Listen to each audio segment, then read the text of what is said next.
Hello and welcome back, and today I'm going to talk about something that I've wanted to discuss for quite a while, since I started this channel really, and that's my lifelong experience with a certain group of monsters. Back in the mid to late 1970s, Godzilla was breaking out in America, driven by the popularity of his films on Saturday afternoon and late night creature features across the country. For my part, I discovered Godzilla on Creature Double Feature, which aired on WLVI Channel 56 out of Boston every Saturday afternoon. The growing popularity of the King of the Monsters resulted in a Marvel Comics series in 1977, as well as a Saturday morning cartoon produced by Hanna-Barbera. There was also quite a bit of Godzilla merchandise around that time, including the legendary Godzilla vs. the Tricephalon Monster playset from HG Toys, and several items from Mattel, which included the Godzilla game, as well as one of the greatest monster toys of the 1970s, the Godzilla Shogun Warrior. Mattel also released a range of figures that were sold in plain plastic bags with simple header cards. I discovered this series of toys at a KB toy shop in 1978, being sold for $2.99. These figures were called Godzilla's Gang, with the tagline, "Monstrous Favorite and Friends." Upon discovering these toys, I immediately recognized Godzilla, but the other 7 monsters in the range were unknown to me. My assumption at the time was that these must be original monsters created just for the toy line. Of course, I knew all of Godzilla's friends and foes from the Japanese films: Mothra, Rodan, King Ghidorah, Mechagodzilla, and the rest. But at that time, the American adaptations all created original monsters for Godzilla to fight, with new and unusual monsters created for both the Marvel comic and the Hanna-Barbera cartoon. As an adult, I realized that all these original monsters were created so that those companies could save on licensing fees. So many American adaptations, even into the 90s, like Dark Horse Comics and the Fox Kids television show, opted to create original monsters for Godzilla to interact with, rather than pay extra fees for those Toho originals. It wasn't until years later that I discovered that the other monsters in the Godzilla's Gang toy line were not original creations at all. They were in fact monsters from Japan's long-running Ultraman franchise. Like many of Mattel's Shogun Warrior toys, the figures in Godzilla's Gang were licensed from Japanese toy maker Popey, with all the figures having previously been released in Japan in a toy line called Ultrasaurus. Besides Godzilla, the 7 other monsters in the range were Bemustar, Nokogurin, King Joe, Meekless, King, Akarasu Planeter, and Murukai. Despite not knowing the origins of most of these monsters, Godzilla's Gang was one of my favorite toy lines in the 1970s. As a fan of the Godzilla films, I was always excited to get a new Godzilla toy. But other monsters for Godzilla to interact with were few and far between. The most famous probably being the World's Greatest Monsters Rodan figure that Mattel released in conjunction with the Shogun Warriors. So discovering an entire line of original monsters was very exciting for young Goji. Even though the Godzilla's Gang figures came from the Ultraman series, I was always struck by how several of them bore a striking resemblance to Godzilla's friends and foes from the 1970s Toho films. Bemustar, a cyborg bird with hooks for hands, could have easily been a sibling to Gigan. The giant beetle Nokogurin would look right at home next to the giant cockroach Megalon. Ikarasu Planeter, a mammalian creature with giant ears, could have been mistaken for King Caesar. And the red dinosaur-like Murukai would certainly play nicely with the mighty Titanosaurus. As for the robotic King Joe, well, he just kind of looked like the love child of Jet Jaguar and Mechagodzilla. As for King and Meekless, your guess is as good as mine. The Godzilla's Gang figures stood about 5 inches tall, they were made of hard vinyl, and had limited articulation, usually just the arms and the legs, sometimes the heads and the tails. Very similar to modern kaiju toys from Japan, often referred to as sofubi. My experience with the Ultra monsters in my childhood did not end with Godzilla's Gang. For also around that time, I discovered another rack-type toy called Can Full of Monsters. This was released by Bandai America in 1979.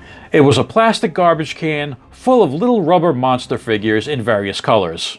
The little rubber figures reminded me of the rubber eraser toys that were widely popular at that time from a company called Diener. When I first dumped out the can full of monsters, I was surprised to find that a few of them were dead ringers for the vinyl monster toys that I had from Godzilla's gang. And just like Godzilla's gang, I discovered years later that the creatures in the can full of monsters were made up of kaiju from the Ultraman franchise. The toys in Can Full of Monsters were referred to as keshi in Japan. Keshi being the name of miniature monochromatic hard rubber figures that could often be found in vending machines.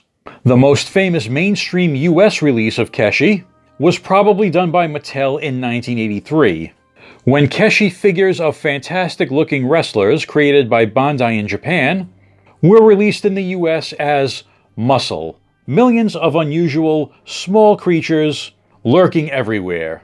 First released in 1985. Bandai America also released the Ultraman Keshi in two other ways after the Can Full of Monsters.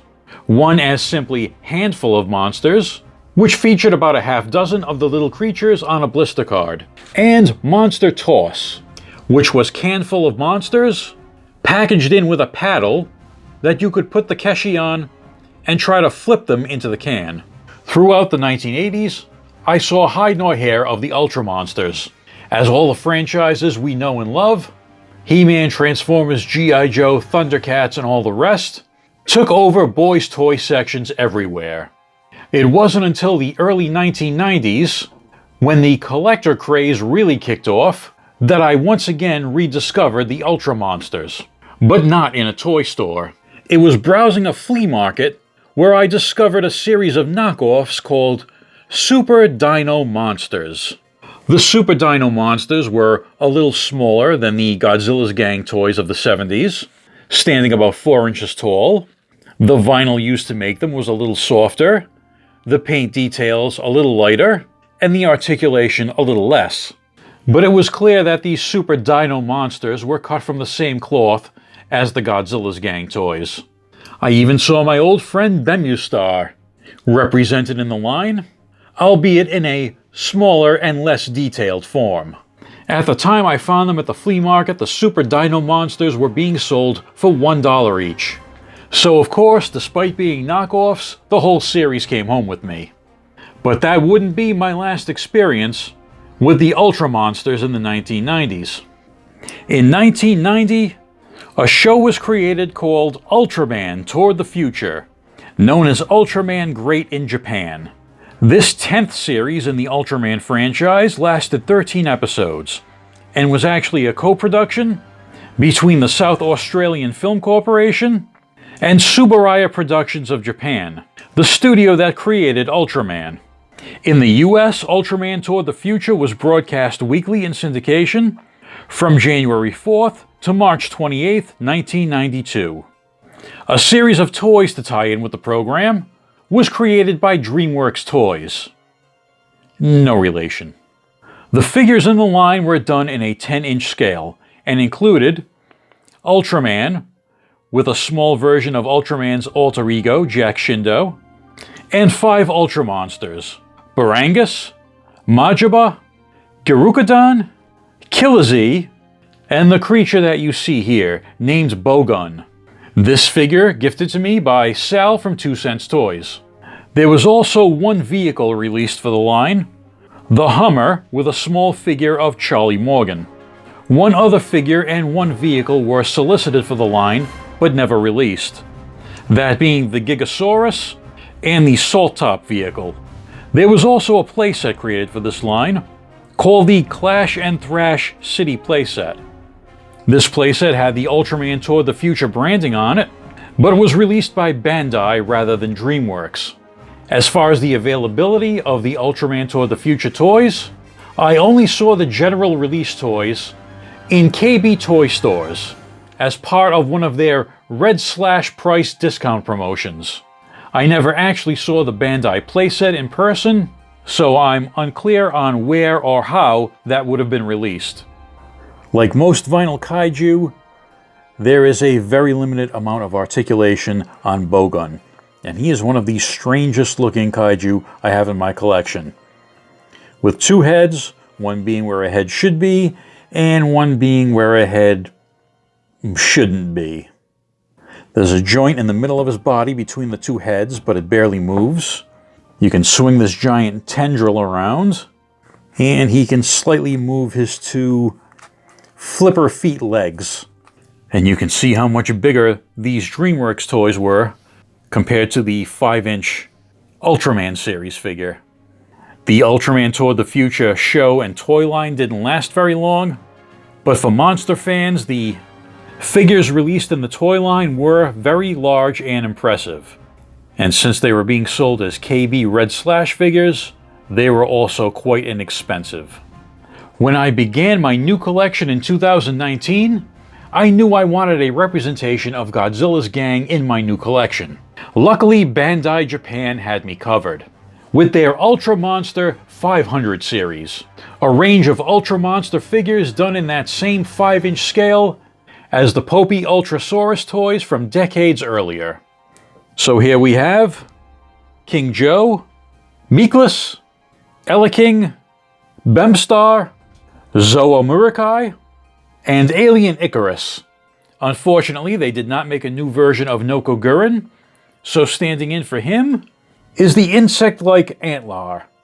Bandai's Movie Monster series, where most of their new Godzilla figures are from, is done in a 6-inch scale, a little too large to scale with the Ultra Monster 500 figures. Fortunately, a company called CCP has me covered with their middle-size Godzilla series. Seen here is the middle-size Miragoji, otherwise known as Godzilla 2000. Here's how one of those middle-size figures compares to one of the larger movie monster figures. And you can see the size difference, and the movie monster compared to the Ultra Monster figure. Obviously, the movie monster would be much too big in comparison to the Ultra Monsters, but that middle-size figure scales pretty well. Articulation on this figure is hands and legs, and you can turn the head a little bit. But the standout on this figure is the paint. A really nice deep green with some very vibrant pink on those dorsal plates. Much like the Godzilla Japanese toys I've shown on the channel, these Ultra Monsters have very limited articulation. So in this case, it's the arms. Legs do not move, and for most of these that is true, that the legs do not move. You do get some articulation in the tail. This Murakai can twist at the waist, and that's about it. So you don't get much articulation, but the great thing is these vinyl Ultra Monsters are very, very inexpensive. Most of these cost around $5 each when you buy them new. They do go out of print once in a while, and of course, when that happens, the price goes up, but if you can get these new, they are very, very inexpensive. And since they are so inexpensive, I didn't stop with just representations of the original Godzilla's gang. I've expanded my Ultra Monster family with these new figures, and many of these figures come from the successor to the Ultra Monster 500 series, simply called the Ultra Monster series. And just like the original Godzilla's gang figures reminded me of Toho monsters, that's pretty much how I chose these figures. The ape-like Gigas reminds me of Kong or the Gargantuas. Shiny metallic Windom would look right at home next to Mechagodzilla. Pagos down here looks very similar to Baragon, since the original Baragon suit from the 1960s was reused to create the Pagos suit. And of course, the Ultra Monster Gomez was created by reusing an actual Godzilla suit. And let's not forget the legendary Dino Tank that was gifted to me by the Epic Badger. That's it for the story of my journey through time with the Ultra Monsters and how they followed my collection since the earliest days. Hope you enjoyed it, thanks for watching, and I'll see you in the next video.